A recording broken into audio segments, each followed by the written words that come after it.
Welcome to Life Inspired Coach. My name is Bethany Lewis, and I'm excited to spend this time with you.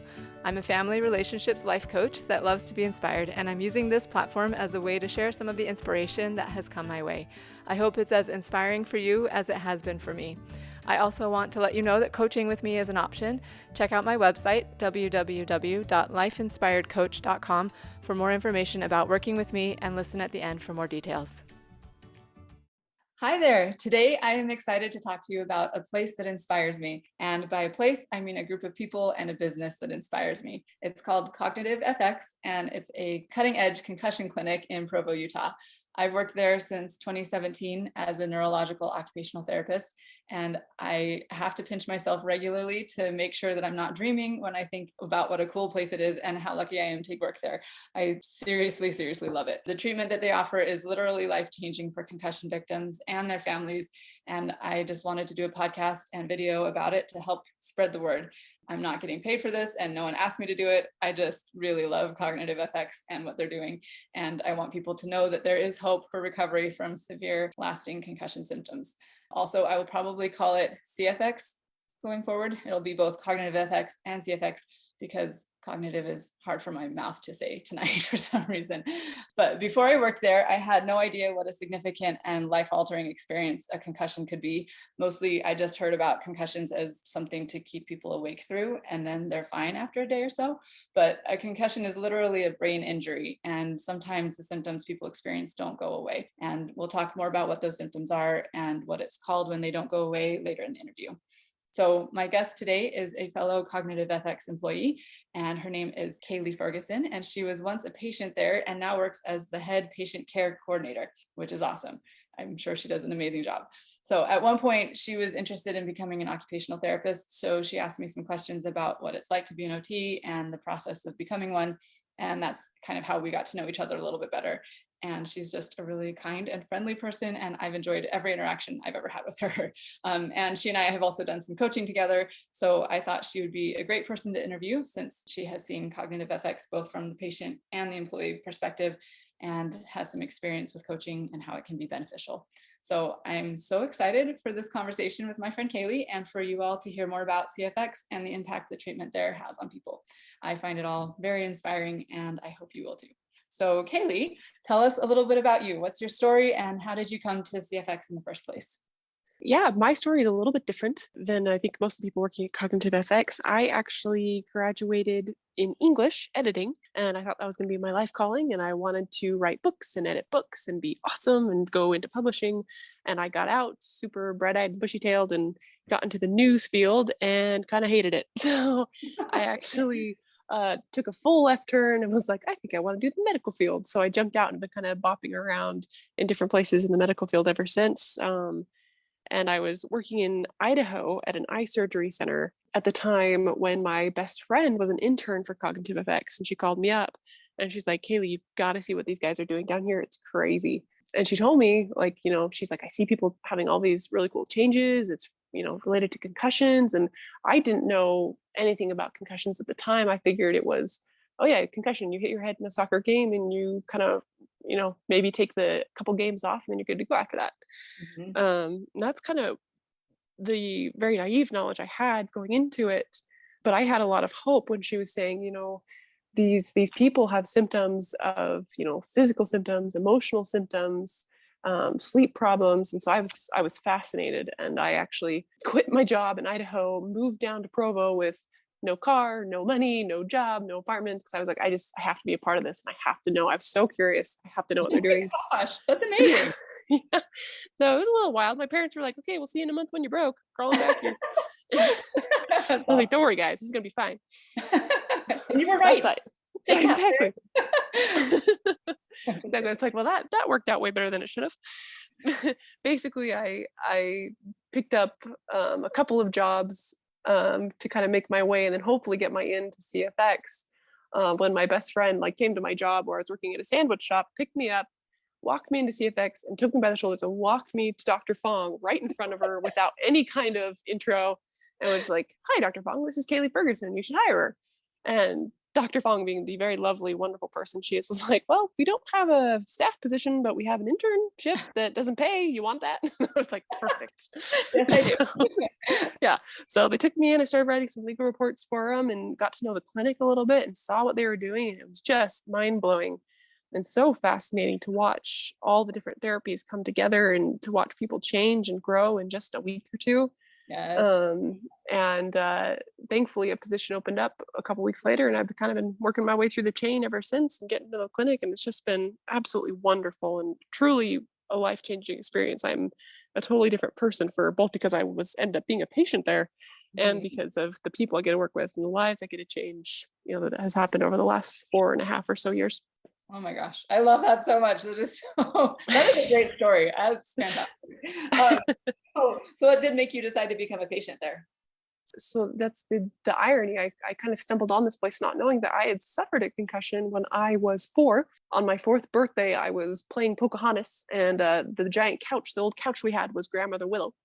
And I was leaning over the couch to talk to Grandmother Willow, and then Grandmother Willow decided to fall on my face. And so my back of my head hit the floor, the couch fell on top of me. Oh. And and then I suffered, random injuries after that, fell in a pool, slipped on my rollerblades, down a driveway. And growing up, I just, it was just kind of like always like, oh, Kaylie's just a little slow. Kaylie just doesn't remember things. Kaylie can't remember where she's lived in the same house for 10 years. Right. And I just assumed I was stupid. Miraculously was able to graduate through college with a lot of effort. I could always do things, but I had to work. It seemed like more than double what everyone else did. My peers, they'd have homework for like maybe 1 or 2 hours and they go play. And I'd be at the table trying to do the homework, trying to comprehend what was going on for just the whole entire night, just crying and being like, why can't I, interpret this? Why can't I understand what's going on? So when I was working at CognitiveFX, when I started to become a patient care coordinator, I actually worked with a very sweet girl. We were doing something called Dynavision, which is a light board where buttons light up around the board. And you have to hit them. And we give specific rules to the patients depending on what they need to help memory or word retrieval or coordinated movement. And I was giving this sweet girl directions. And about every 30 seconds, she would say, oh, wait, I spaced off. Will you tell me that again?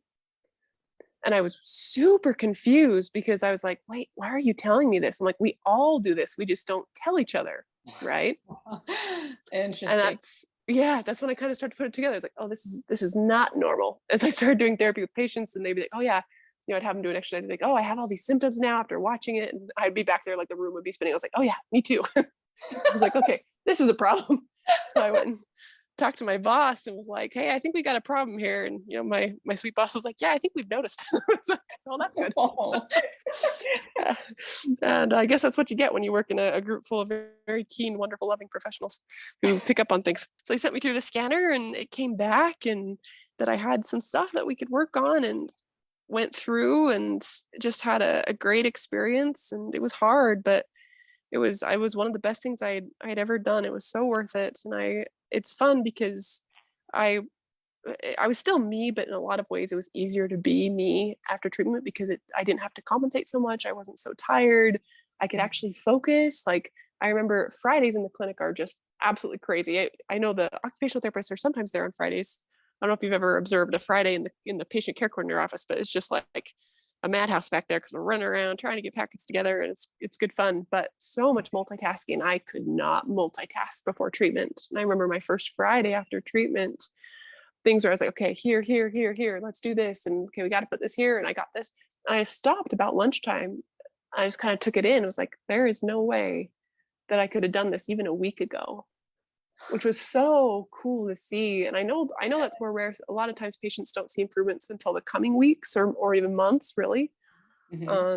But sometimes we do. Sometimes we do see improvements that week or the following week, and even little things. And it's important to take note because it just was so like I just wanted to cry. And I wrote an email, and before it would take me seriously to write a simple email. It took me about 3 days of just trying to go back to it and trying to comprehend what the person wanted to tell me. And and I remember going into our boss Barbara, and just with tears in my eyes just saying, Barbara, I just wrote an email in 30 minutes, like a complicated email in 30 minutes. And she knew what that meant because she'd watched me Oh And we gosh. just hugged, and it was so cool. It was so beautiful. Oh, I'm so I already have grateful. chills. That is like the sweetest thing. I love, love, love that.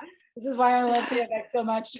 That's Yeah. exactly it. That is amazing. Hmm. And I love, it's not, not every patient experiences this, but you do get every once in a while somebody who has like this light bulb moment during the week sometime. And it's just like from that point on, everything is so different. And I feel like Yeah, it's definitely not the norm. I think most of the time it's definitely a roller coaster, but it's for just sure. so cool to see that happen. And even the Mhm. the ups of the roller coasters are still really awesome to see too, even though it's Oh going to yeah. go back up and down. But it's Yes.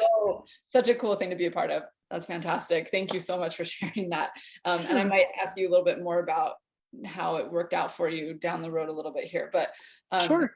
let's talk for a minute about post-concussion syndrome. That's kind of the main concern that CFX addresses, right? Yeah. Hmm. Yeah. It's a big Okay. one. Yes. So what is it and how does it manifest and how does it affect people's lives? Yeah. So post concussion syndrome is also called post concussion symptoms. Um, Essentially, what happens is a lot of people recover after they get a concussion, right? That's what we think of it as. You get hit, like I mentioned, you get hit in the head in a basketball game or a soccer game. You take some breaks and you take a week off and you go back to playing. But what happens with post concussion symptoms is that for some of us, myself included, the symptoms don't go away after the time period when we think that they should. And I think mostly it's considered around 6 months, 4 to 6 months. I think that if the concussion symptoms are lingering, that's the point where the medical field calls it post concussion syndrome. And for a long time, people just said, well, this might just be you from now on, Gosh, like I heard that learn so how to many cope. times. Patients Yeah. telling me, doctors just told me that this was my new normal and to get used to it. Uh-huh. Yeah. So it's so beautiful. Like this is a very new science, right? Neuroplasticity and all that we can do to help heal our brain is just come out really within the last decade or two of it's just blossoming that Yes. we can see. No, there's so much hope that can happen. And we're talking about people when they come into the clinic, and you've seen this too, like their lives are completely altered from the post-concussion syndrome. We have sweet little kids, and they'll come in and their parents are like, this is a totally different child than the one that I had. Like they're moody, they are grumpy, they can't focus, and their lives are just not at all the life of a child. It's so sad because they can't go out and do fun things because of the light sensitivity. They can't go and play with their friends because if they jump around, they get a headache. Yes. And I've seen, people come in and family members, and it could be a whole different podcast is the caregivers, right? But Right. family members come in and just weep, and they're just like this. We don't know how to help them. We don't know what to do. And, brain injury and loss go hand in hand where, when we have a brain injury, we lose our identity.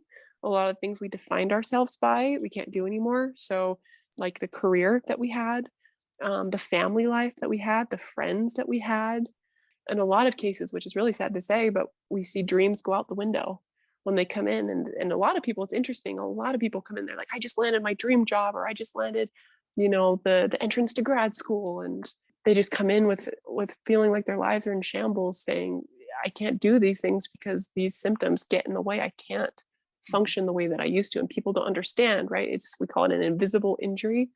They're like, Yes. oh, well, you look fine. You should be able to do all these things. But it doesn't work that way, right? Your brain's not functioning as the way it used to. And so it's finding a way to compensate, and it hurts. It hurts in a lot of ways.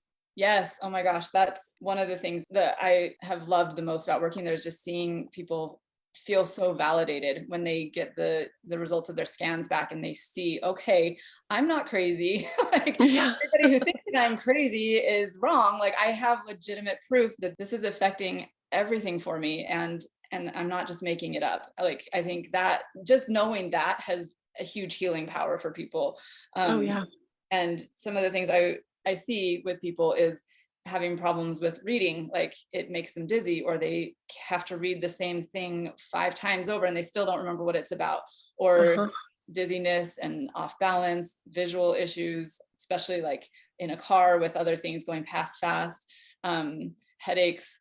You mentioned sleep issues and memory issues, the light and noise sensitivity, just fatigue and brain fog and personality changes, like you said, just like really irritable. Or I've seen people come in who feel like they don't have any emotion at all anymore, Yeah. or they Mhm. have too much emotion, Yeah. or they're not able to follow a conversation, and it impacts their ability to go out with friends and to socialize. They're embarrassed because they don't remember what people are talking about halfway through the conversation. Right. And so they are afraid to talk and say things. They can't go to a grocery store because it's too overwhelming, so much light, like there's so much stimulation for their visual cortex, like they can't handle it. Mhm. And they can't handle work, or if they can push through work, then it just completely wipes them out and they can't do anything else, or like, it's so impactful. And again, I had no idea before I worked here that this was Yeah. even a thing. And actually, I was going to ask you, you said it was around 4 to 6 months if people are still having symptoms and it's considered post-concussion syndrome. Mhm. Is that also like, I think I've heard that people can feel like they've recovered and then the symptoms will just come back without necessarily an incident that has triggered it. Have you seen that, or am I making that up?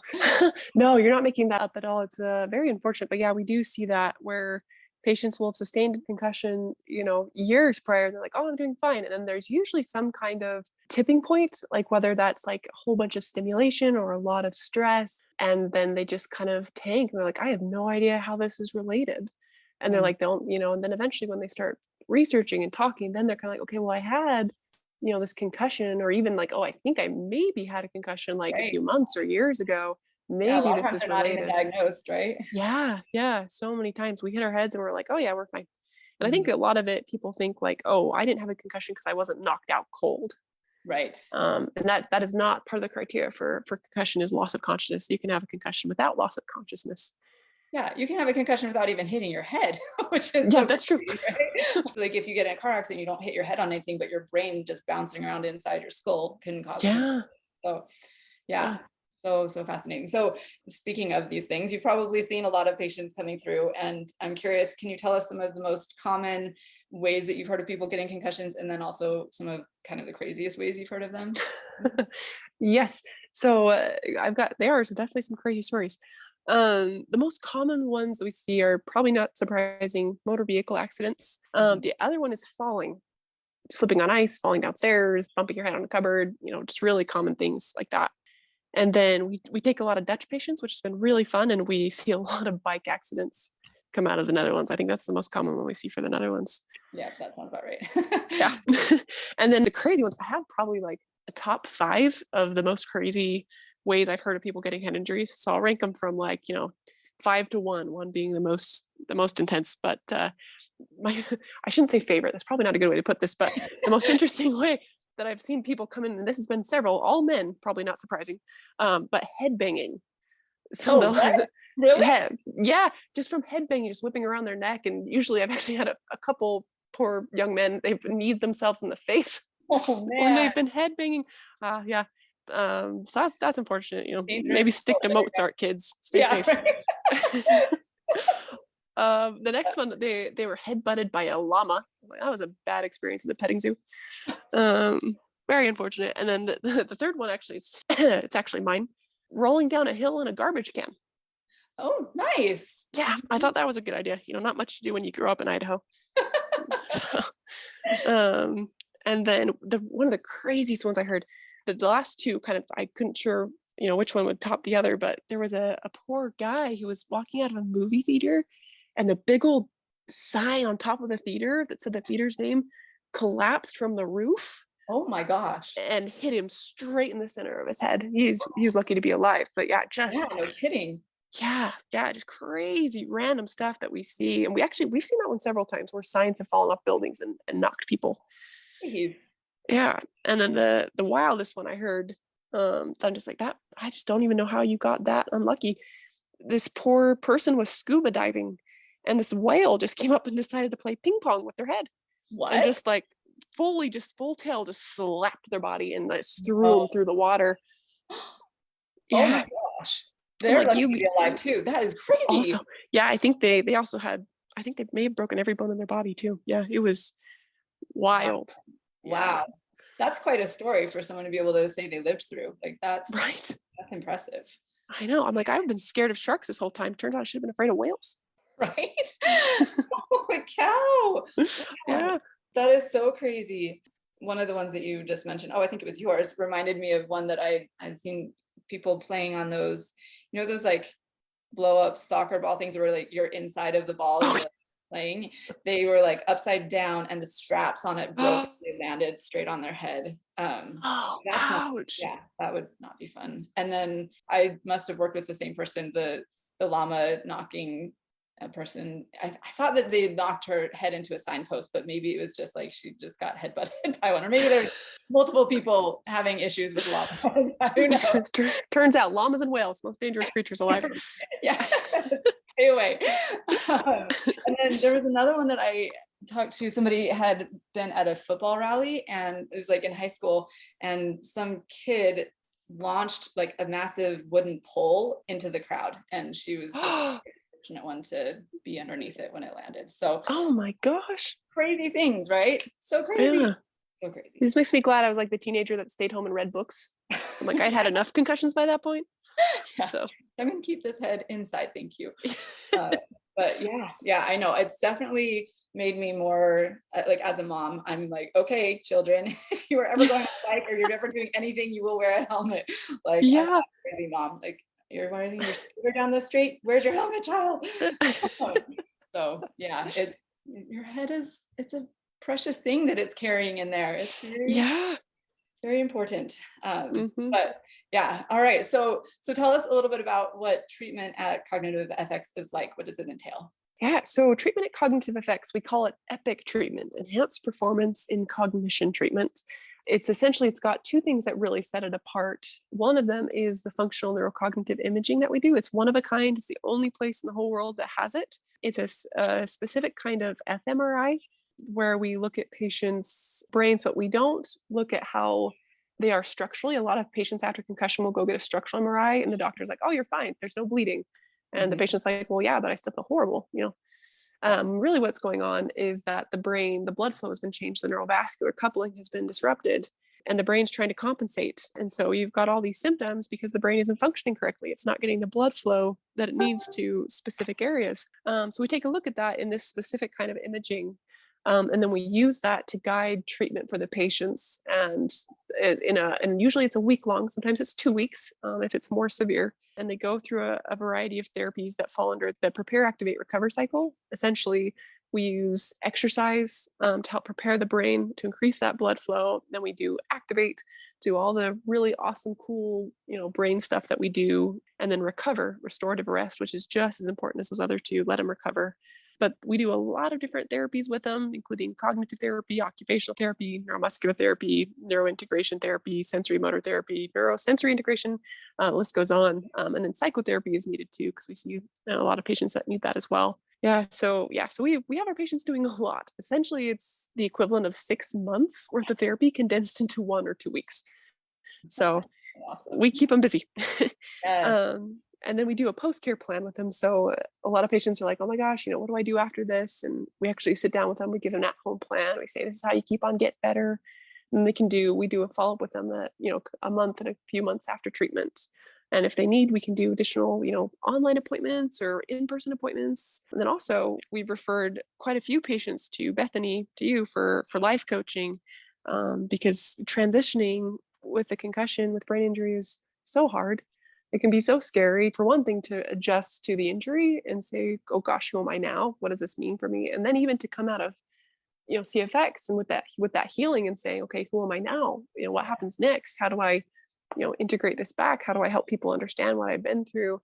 So life coaching's been a huge benefit for our patients there. We're really excited to keep that going. So thank you to you for that. Thank you. Yeah, I feel like that the family and like caregiver side is also super important to address. Like it can affect, again, your whole life, everything about it. And I love helping people try to figure out how to handle life better, especially if they're dealing with something like this is, it's been helpful having worked there.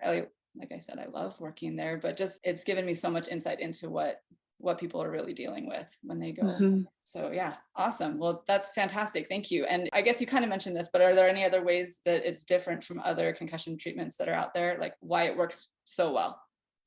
Yeah, we have a lot of patients who come to us and they say they're kind of worried, right? They're like, I've tried everything. Like, this is my last resort. How do I know this one's going to work? Super understandable. You know, it's been a long road for them. But what makes us different is, one, is that functional neurocognitive imaging, which is so important. And two, the multidisciplinary approach where we're putting everything together, all the puzzle pieces together, rather than doing, okay, you'll go do occupational therapy alone for, 2 months. Well, I'm not seeing great things from that. Let's go try speech therapy for 2 months. Okay, that didn't work. Let's try physical therapy. We've Mm. really found the magic sauces putting it all together. And second, too, getting a really great team of professionals. We have the coolest people in the clinic. And you can feel it when you walk in. Everyone wants to be there. Everyone loves the patients. It's so true. Everyone's really invested in helping people heal. And a lot of us on staff have been patients ourselves. So we Mhm. understand to one degree or another, right, what it's like to suffer with a brain injury. And that makes us even more invested to help the people that come to us. Yeah. And I love to, on that point, just that so many people, yeah, have gone through the treatment and then they're healed to the point where they can come and work in a brain clinic. It's so cool. Right. It's so cool. Yeah, because it's not an easy job. We have to actually be healed to Well, work there and handle everything. yeah, and the the things that we make people do are hilarious to me. Like, Yeah. I remember, like, we had a staff meeting where we were kind of, demonstrating some of the things that we do with different patients, and I volunteered for one of them, and I was like, "What? I can't do, like, we're making people with a head injury do this? Like, we are cruel."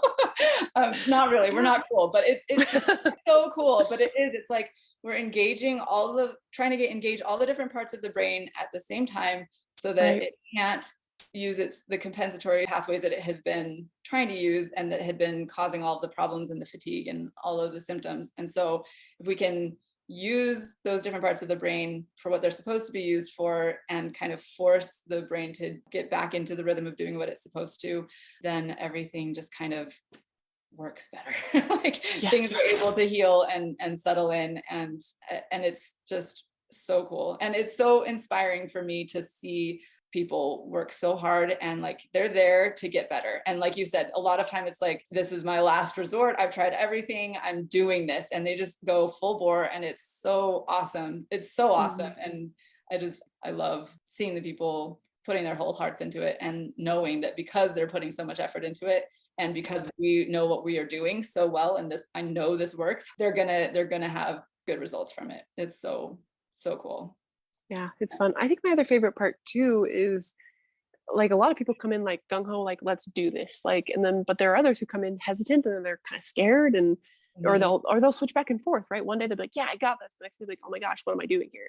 That's And true. sitting with people in those darkest moments and being able to say, like, I'm here and I'm Mhm. listening and this is hard, but we're going to walk you through this, is something so beautiful about being involved in this healing business. And having the opportunity to be with people in their most vulnerable moments is so special. And it's just a really beautiful thing to be together with the patients, and the patients get to sit together too in a couple waiting rooms, and to have everyone have that camaraderie of these trials and still to come through it together is also one of my very favorite parts. Oh, yes, amen. That, I feel the same way. It is a beautiful thing to be a part of, and it is a beautiful thing to watch, because I think, again, that's another massively healing part of the whole experience for people, is to be around other people who are going through the same things. Because again, a lot of times people are like, have been suffering either in silence or just like thinking that they were alone in this, and to realize, okay, there are other people who've had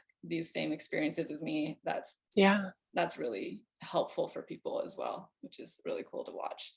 Mhm. Um, that's so cool. So I guess we kind of talked about this already, but is there anything else about the treatment for you, like your experience of it, how you've seen it change for yourself and change your life? Yeah, I had the really cool experience. Like, I guess cool would be one way for it. The other would be bummer the way it happened. But I went through treatment in 2019 the first time. It was like summer camp. I mean, it was hard, but it was like, I'm working with my coworkers and this is so fun. I'm a little embarrassed because I look like a crazy person when they're trying to make me do all these things, but it was really, really neat. And then I was actually re-injured in a car wreck. I got hit by someone who was texting and driving Oh my God. just last year.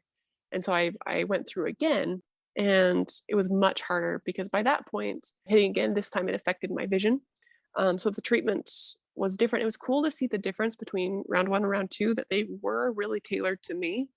And there were differences because I had different needs in those different years. And seeing the way the team adapted, and two, seeing the way even treatments changed, even just over those couple of years from 2019 to 2022. We're constantly doing research, we're constantly updating our treatment and our therapies. We're not closed-minded about, we don't think that we corner the market on truth, or, well, we've got it all here. We constantly want to improve to help our patients. And I really felt that love when I was a patient again, where they were so invested in trying to help and get me to see improvements that second time. So that was really neat, that side of it too, going through again and saying, wow, this is really an adapting, changing, growing program that I can keep benefiting from. So that part of it was cool too. That is really cool. I don't think that I knew that. I'm so sorry that you had to go through that, but it adds to the depth of your understanding and knowledge of this. Yeah, exactly. Kind of cool. Yeah. Yeah. And it's cool too, because there's all of our patients, they come kind of in a little bit in a way, would you say, with different profiles. Like some of them, like their main symptoms are cognitive. Some of their main symptoms, they are just not sleeping. So they're vision related. And so in that way, I got an understanding of, wow, this is what my cognitive patients go through when they can't find words, when they can't remember. And then the second time, I could really empathize now with patients who come in when they can't read and they've got stabbing eye pain and head pain, and the lights are way too bright in just a normal building or walking outside. So in that way, it gave me a lot of empathy. So it was really good. Yeah, that's amazing. Thank you for sharing that. And with your position at CFX now, you again kind of mentioned a little bit about this. Is there anything else you want to add about what you do as the head patient care coordinator? The job title kind of explains itself. Just taking care of the patients really is the best part of the job. My team run several different therapies, including kind of the intake, some really cool technology that we use. I mentioned that light board, an interactive metronome, the neurosensory integrator, which is a touchscreen TV where we can work a lot of vision, audio visual timing, and lots of cool stuff. And then we also do that post-care planning. But really our main job is to make sure that everyone's okay when they're there, and that they're coping, they're managing, kind of checking in with them and making sure they have snacks too, because that's important. So. And you're also in charge of the post-care as well, like it's all part of it? We are, yeah. So we kind of teach patients how to go home, what they can do, the exercises that the therapists have assigned. And then we do the check-ins as well, which is really cool because we've gotten some beautiful emails back just saying my favorite one ever was from the family of this man who came through. They just wrote this thank you letter from all the daughters that said, we have our dad back. And we're so grateful to you guys. And it's cool to see too, as we reach out around the 1 and 3 month marks, the blossoming journey, because it's still going, right? People are still healing afterwards. It would be nice if treatment were a switch and suddenly you're all better. But exactly. But I had a patient tell me that last week. Treatment is a process, not a switch. And I loved that.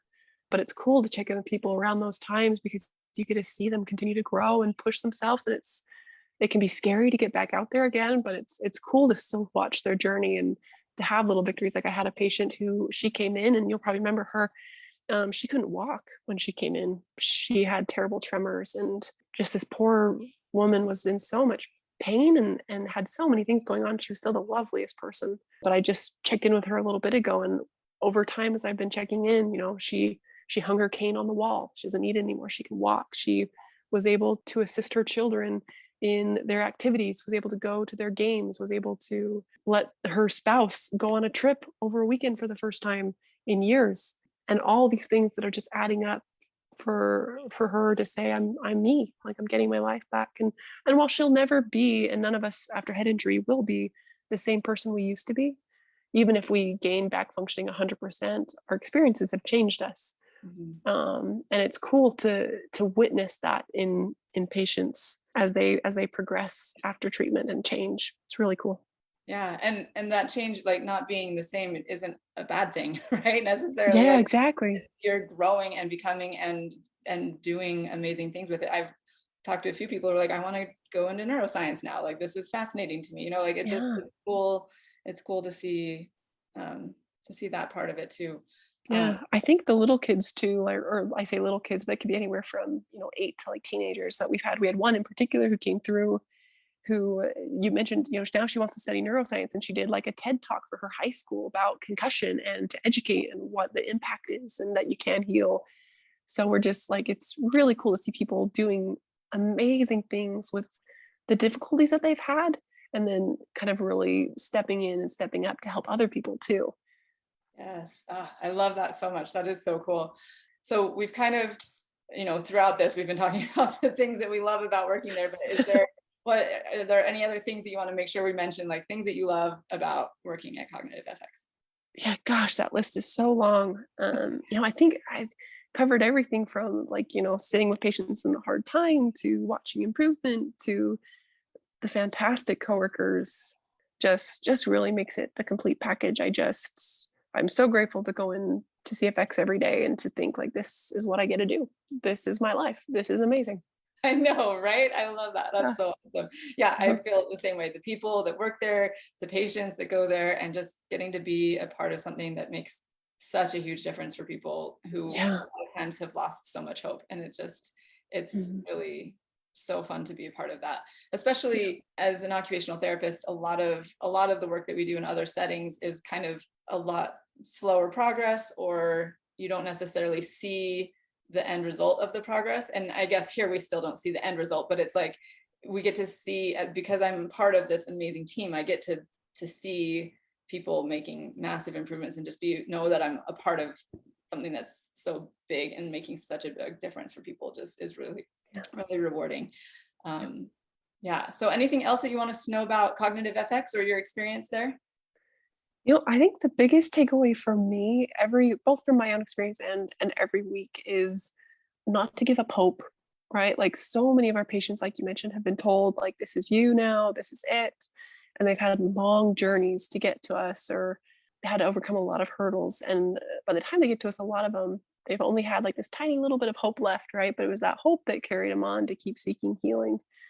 Yeah. And I think that that's so important, because high chance you're not going to regret trying so many things eventually, right, when you really think about it. But you will regret the things, if you had said, I give up, this can't change, I'm not going to change. Mhm. And that tip goes to those of us who've had head injuries and are seeking healing, and healing in any other respect, right? Like, never, never, never, never, never give up hope, no matter how hard it is, because you never know when the answer's right around the corner. It's going to be that right next step. I don't think we're ever going to regret really holding on to hope. Amen. Oh my gosh, that was beautiful. Thank you. I love that. So let's just, as we wrap up here, tell me who would be the best candidates for treatment there. Like if somebody's listening to this and are like, oh, I think that I need to look into that, or I need my kiddo to look into that. Tell us who this is best for and how people can get in touch with CFX. I'll kind of go two different routes. Check out our website, www.cognitivefx. The letters F is in Frank, X is an X-ray USA.com. And there's actually a best fit quiz on there that you can go to and say, am I right for treatment? There's also lots of information on there.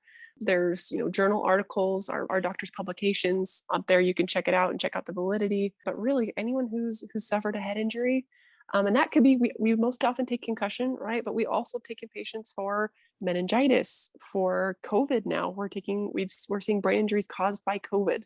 So if Yes. you're experiencing memory issues or word retrieval issues or mood changes from COVID, please, please, please don't think that this is it for you. Like, go check out the website. Let's do a consultation. They're free. Like, let's get you help. Let's see if there's something we can do for you. So, Yeah. and we take kids, I think the youngest we've ever had about 7.5. As long as they've got a second grade reading level, we can take them in. And then we've taken patients all the way up into their 90s. So I know, which is so cool. And I love that, like, it doesn't have to be a fresh injury. Like, people could have had their injury 20 years ago and they can still have amazing results. yeah, I think the oldest injury we've ever treated, wasn't it, Bethany? I think it was over 60 years old. They'd received an injury 60 years before that. Kidding. Oh my Yeah. gosh, I didn't know that. That's so cool. Yeah. Wow. I know I had a patient there who had carbon monoxide poisoning as well. And Yeah. Mm-hmm. that's another, yeah, there's a lot of other ways that people can have damage to their brains that this can be helpful for. Right. Awesome. Okay, so the website is good, and they do a free consultation that you can jump on the phone with somebody and they can walk you through it, right, and see if it's a good fit. Mm-hmm. Yep. And there's a blog too connected to that. If you're like, is there anything I can do at home? What do I do right now? What if my injury is acute? It just happened. What do I do? There's a really great blog that you can check out with lots of resources too. Even if it's, I just need more information on this or how to handle this at home, still reach out and still get yourself some information from that end too, because knowledge is power, right? So, right. Yeah, no, I love the information that they have available, because it is, yeah, there's so much that's just really high quality learning that you can do just by looking at their blog and their website. mhm. And their sister facility, NeuralFX, Yeah, that's for more acute concussions, right? I just want to throw that out there just so that people that's can true. if there's something a more acute, like more recent head injury, they can do. NeuralFX will take insurance, right? They CognitiveFX do. is self-pay. That's a difference as well. But tell us a Yeah. little bit if you know much about NeuralFX. Yeah, neural effects, similar to cognitive effects, but not intensive in the same way. So they don't come for a whole. Oh, I forgot to mention that in Epic treatment, they come for a whole week, Mhm. and they stay in maybe a hotel if they're not local, and then they'll come in during the day for treatment for between the hours of 8 to 5 roughly. But neural effects, they go for just a couple appointments a week, and they're assessed over there and treated until the symptoms remediate. And then if they don't remediate at that point, they might recommend that they go to CFX. Got it. Cool. All right. Awesome. Anything else we need to get out there? Um, no, not that I can think of. Just, again, there's lots of hope. There's lots of opportunities for healing. And, the clinic we are right now is just going to continue to research and grow. And there's lots of hope and excitement on the horizon for this field and lots of knowledge that still needs to be gained. Yes. So I'm really looking forward to the future and spreading the word and getting awareness out there. So thank you for doing this.